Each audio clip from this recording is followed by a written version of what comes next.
On Nationwide this evening, a safe harbour on the coast of County Waterford. We visit Dungarvan, which is celebrating 800 years of history, to visit the local sites and to meet the TV chef Paul Flynn, who grew up here in this idyllic location.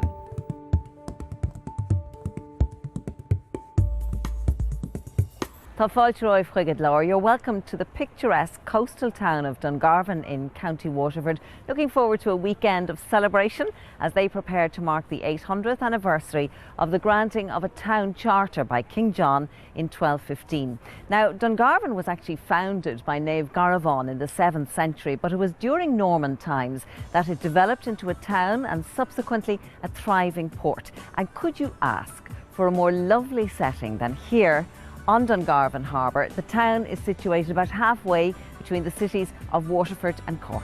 I woke up today with this feeling that better things are coming my way. And if the sunshine has a meaning, it's telling me not to let things get in my way. One of Dungarvan's famous sons is the chef Paul Flynn. He and his wife Maura run the Tannery restaurant and cookery school. By his own admission, Paul is a townie, and he took me on a walking tour of Dungarvan recently. Guess where we started?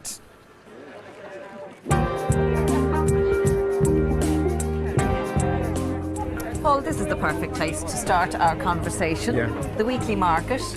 And you looking for food, are you, for the restaurant? I'll help you. No, I just get hungry. That's what it is all the time, Mary. That's a cute fish. for. Look, for the fish stall.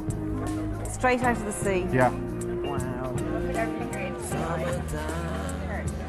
It's all about Dungarvan, isn't it? Because we're celebrating Dungarvan 800, and you are Dungarvan born and bred. Did you grow up in the town? I did indeed. My house is actually the chemist shop over there. No. And there were 8 of us in there. 8 children and my and parents. it's still Flynn's? Yeah, it's Is it still in your family? It is, yeah. My sister runs it now. The square used to have lots of families, you know, the hardware store with the Kearns, and then the Lawns would be another family, and I think there's only one family, maybe 2 families living here now, I'm not quite sure. So there was a real community? Absolutely real community. You could not be more towny than we were. How does a chemist's son end up as a chef? Were you always interested in cooking growing up? No, yeah, well, about 14 I started to take on an interest in food when I went on a trip to France with the Scouts, ironically. When I walked into a kitchen for the first time, it was me. Isn't that interesting? Yeah, I think so. And I started off in Mary's, and it just got into my bones. And from then, I just wanted to be better at it. And I think because I was so rubbish in school, I definitely wanted to prove to my father that I could be good at what I chose to be. And that was very important to me. Was he very proud of you then? I think so. I was the head chef of a 2-star restaurant At a very young age? When I was 23. And really worked hard. So he got it, but maybe he didn't really understand the whole Michelin thing, but that's okay. And the market is a lovely focal point, isn't it, for people? Yeah. I'm never up strolling around having a coffee on a Thursday morning, like just chilling out, never. But actually, when you're there, it's really relaxing. And the sense of community, it really lends itself, I suppose, to want to do it more. So this is King John's Castle from the 12th century, and it originally was a Viking settlement as well, so very, very old history attached to this one, Mary. But myself and my buddies used to play here, you know, generally just playing around. It used to be really fascinating when we were younger. You know, there used to be old jail cells, and we were always speculating, when was this from, who was here, what was their story, why were they here? And then there was also a handball alley, and then the Garda, used to be the Garda barracks. There's a new addition to the whole legacy of Dungarvan since last year, Paul, with the memorial wall. Yeah, it's a really poignant memorial, Mary. And again, it's something that we needed to be reminded of, and some local people took it upon themselves to discover the Waterford people that died in the First World War. So each parish is designated, and the people from the parish are marked. And it's something that we see people outside the whole time just sitting and looking at it and thinking, and remembering the people that gave their lives for, at the time, was a very, I suppose, contentious issue. Paul, weren't you a lucky young lad growing up here in Dungarvan? Because, as you said, you had the square for soccer, and this was your playground as well. Yeah, it was amazing. And down there, Mary, there was a public swimming pool. It's gone now, I don't know, maybe 15 years. And it was a penny to get in, and we spent the summers between here and Clonea Beach, which is only about 3 miles away, and it was just really sensational. And look men fishing over there? Yeah. Did you yeah. fish? I didn't. I was pretty rubbish at all that kind of stuff. But I do appreciate it. And then people during the summer, they might come up to me with some fish up to the restaurant. And the whole idea, it's what I wanted. It's what I wanted for my career, and for my family, and for my home, and for my restaurant. Maura is your wife, Yeah. and she's involved in the restaurant with you and the cookery school. Yeah. So, well, it'd be a shame to come to Dungarvan and not have you do a bit of work, we'd wouldn't be it, in Paul? trouble. Would we go and have a look in the, We will in the indeed, restaurant? Mary.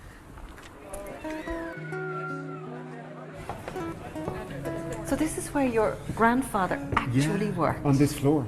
Oh. It's kind of nice, isn't it? To have that connection.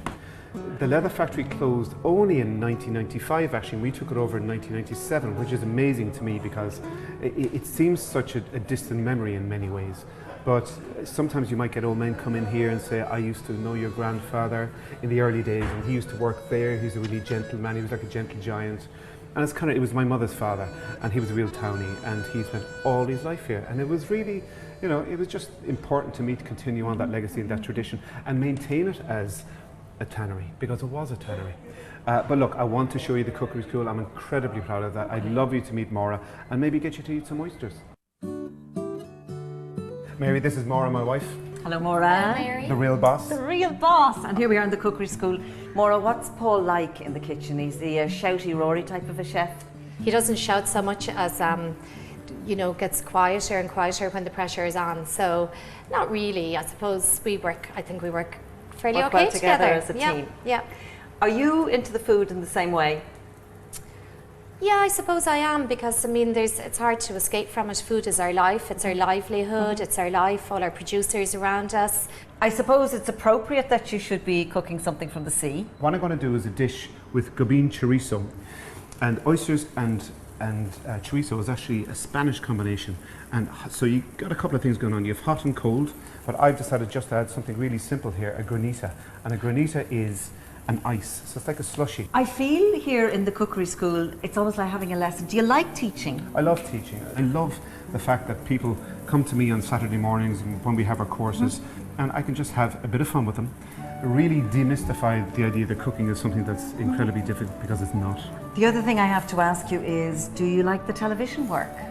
I do like the television The work. Lords and Ladles. Yeah. You're outside your comfort zone there now, Paul. Well, foraging and... It's very easy for me to look stupid, I have discovered.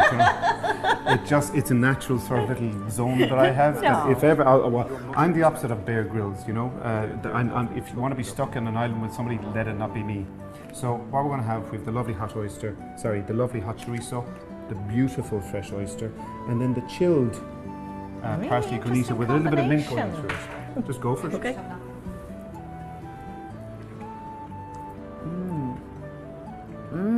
Well done. So Paul, that's salty. I love that. a lovely way to celebrate Dungarvan 800 Yeah. with something as old as time. Yeah, absolutely. And good things never go away. They just get better.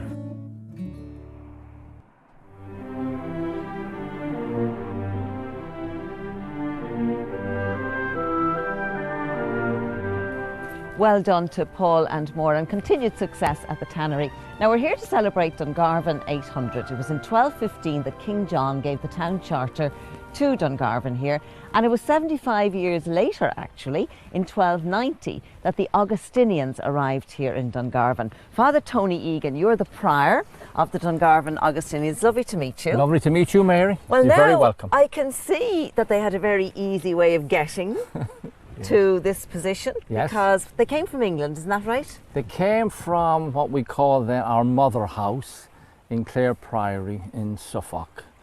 They came there in 1248, and in 1290 the friars, the Augustinians, came from there, sailed in here into beautiful Dungarvan Bay. To the sunny southeast. To the sunny southeast, and we've never looked back. We're You here never look since back. You have, so that's what, nearly just 725 years. and you've been part of the teaching of the children of this. Part and parcel of Dungarvan for those 725 years. Yeah.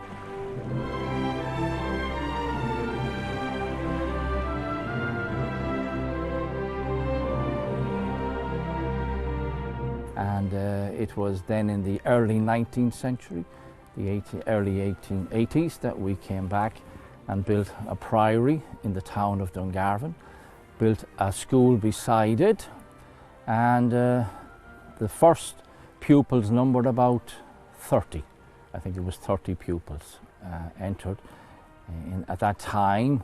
And then in the late 1960s, early 1970s, we built a new college here in Abbeyside, St. Augustine's College, Abbeyside.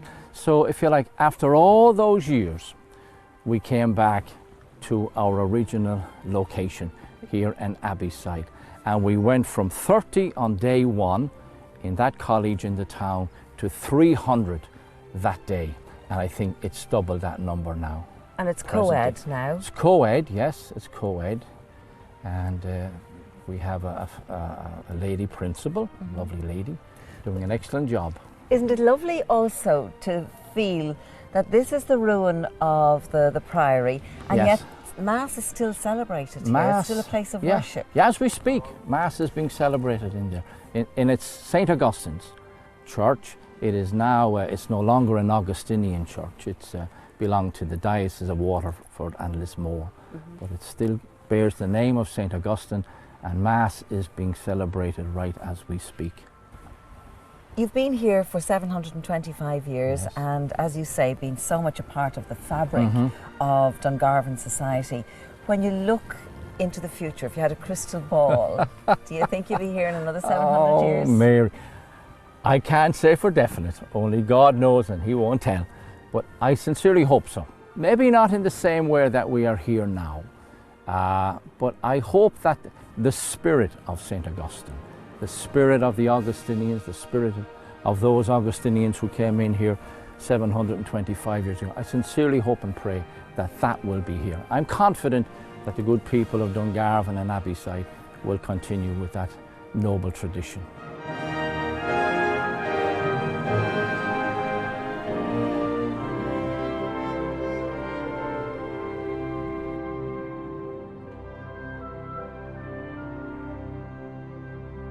Isn't this a beautiful display of yellow roses? I tell you, Dungarvan is looking very well for its 800 celebrations, and the scent is amazing. Someday there will be a scent button on television and we'll all be delighted. We're going to take a break now, but don't go away, because when we come back we will be hearing about the Bachelor Duke, the Duke of Devonshire, who played a significant role in the development of Dungarvan. We'll talk to you again in a couple of minutes.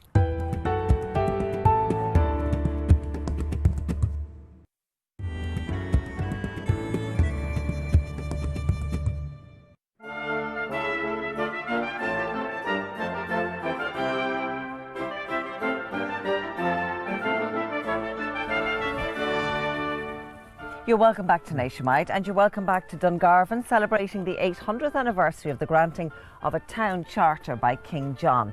Jim Shine has been involved with the Dungarvan Museum for many years.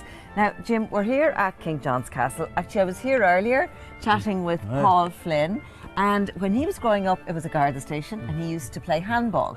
But it has a much more illustrious history than that, doesn't it? Oh, indeed it does. It began in the reign of Prince John, actually, before he became king. He was given the Lordship of Ireland by Henry II, and one of the things he set about doing was to consolidate his hold on the southern part of Ireland and started building castles. This would have been one of the first he built.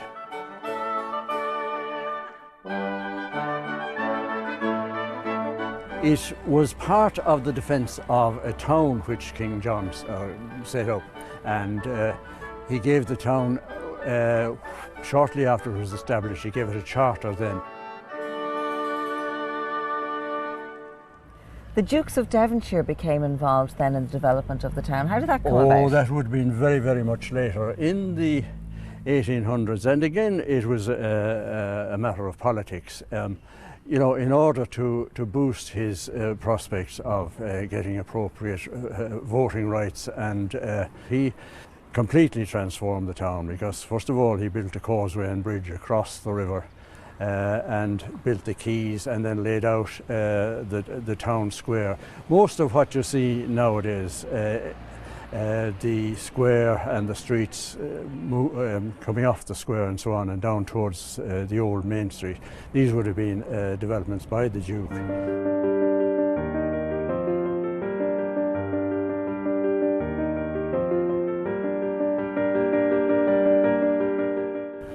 You've been involved with the museum for many years and you obviously have a fascination with the story of Dungarvan. Yeah. What way do people react when they hear all this really rich history? Well, I think, you know, people are becoming more and more interested in, you know, establishing themselves in a sort of matrix of history and architecture and things like that, you know, and it gives much more meaning to architecture when you know the story of it. And so all of this is part of what the museum tries very hard to do, you know, to expose the rich history of the town and to, as far as we can, explain it to people and get them interested, you know. So, and we think it's working too.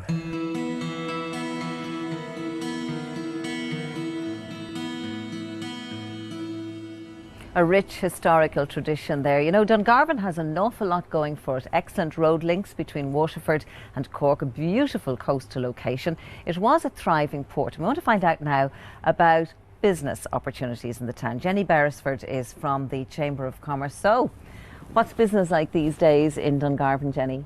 Business, Mary, thankfully is going really well for people in Dungarvan. They seem to have traded really well out of recession, and this was due to a number of factors in Dungarvan, possibly one being that we might have been sheltered from the enormous expenditure that might have happened throughout the boom. So we didn't feel you know, an enormous impact immediately from the recession, but otherwise people really put a lot of thought into how to trade out of it. There's an awful lot going for Dungarvan as regards, there's a spread of industry here. There is industrial, there's retail, and there's also hospitality. So there's a nice spread of employment. Sunny days are shining. Nowhere else to be. The hospitality sector is, I suppose, renowned as well, and we're here in one of the oldest buildings, isn't it? The Moorings? That's right, it's one of the oldest buildings, indeed it does. What a lovely backdrop with the castle just behind us. Absolutely, so obviously the castle is there since the 1200s, and so the Moorings is here since at least the 1800s, and it has wonderful history. Right behind the area there's a small parking lot, and that's actually called the coach house, so it was formerly a coach house, so it just goes to show the carriages probably stopped along here. That's right, and so, you know, even in those times there was some overnight accommodation that could be had down the quay because it was the trading port. When you're alone and life is making you lonely, you can always go downtown. An awful lot of towns, their shopping centres are a bit outside, and that brings people out of the town, but here all the big shops are right in the heart of it, so people are drawn in. We have a wonderful town centre with a very active heartbeat in it, and the shopping centre was really cleverly placed as that is just off the town square. It was formerly a butter plant, and so it might have employed about 100 people at the time, and now it's been converted and it employs about 300 people, so it was very clever. The square itself is the oldest square in Ireland, and it's a magnificent square, and it really has a wonderful atmosphere to it, and there's so many events and activities that take place on the square as well, and it's a natural centre of any town, so we've been very lucky with that as well.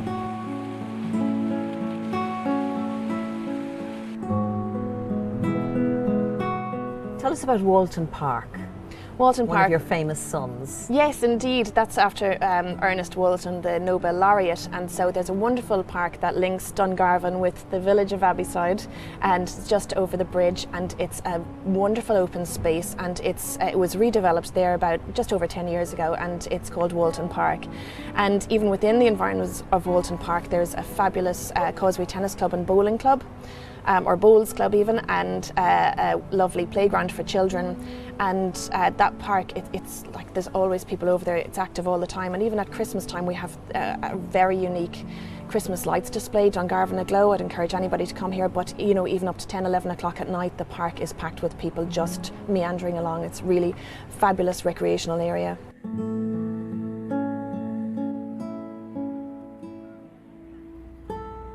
Dungarvan, because of its coastal location, has a proud maritime history. It was once a thriving port, and now the harbour is a great place for pleasure craft. People come and they enjoy the lovely scenery of the quay and the surrounding area. I'm going to have a chat with the Vice Commodore now of the Dungarvan Harbour Sailing Club. His name is Paul Flynn. Austin, hello. Hello Mary, you're very welcome to Dungarvan Harbour Sailing Club. Thank you very much. Haven't you a gorgeous location? Yes, it's great, isn't it? And it's great to have this kind of walkway down to the marina. Yeah, this is new. This is just 2 years in now. Just 2 years here. We were very lucky we got co-funding from the Leader Partnership, and the Town Council assisted us as well in every way they could, so it's a great facility.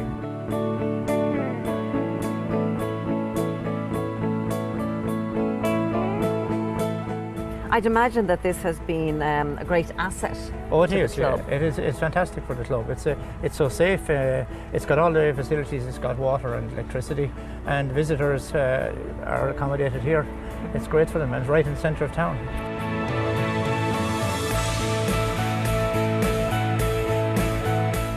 I can't imagine anything nicer than tying up here and then going up into the town and, you know, just walking around and having some nice meal or something. Yeah, well, we have, the town, we have award-winning restaurants. There's a restaurant to suit every pocket, all the way. Paul Flynn has the Tannery, which is one end of the scale, and you can go all the way. Anything. It's ideal for family. There's family-type restaurants as well that people, and a great selection of nighttime activity as well.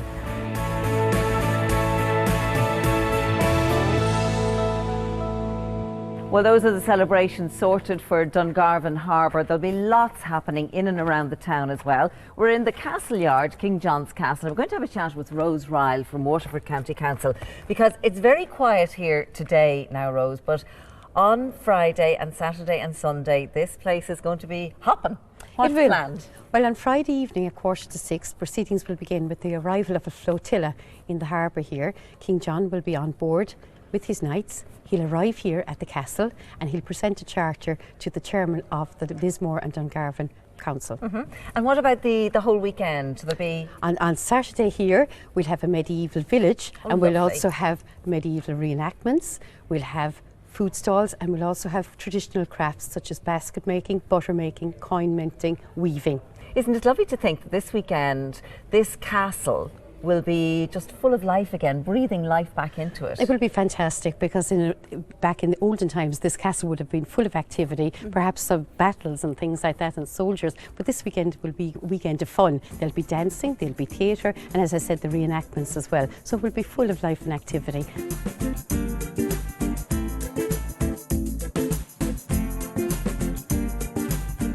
It seems to me Dungarvan is the place to be this weekend. The town is going to be en fête, celebrating the 800th anniversary of its charter. There's going to be lots of fun for everybody, young and old. So if you're down around these parts, really, why not drop in and enjoy the fun? Sin deir leis glór, ben muidna arashliv Anína, agus godéisian on héine ar a bhuirin, agus on Dungarvan, I gonde fortlarige, I wagwif, agus godéisiv slán. On next Friday's Nationwide, a coastal town with a long history.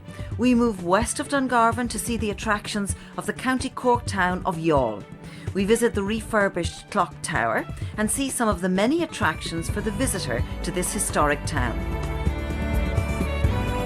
And that's all on Nationwide Friday at 7.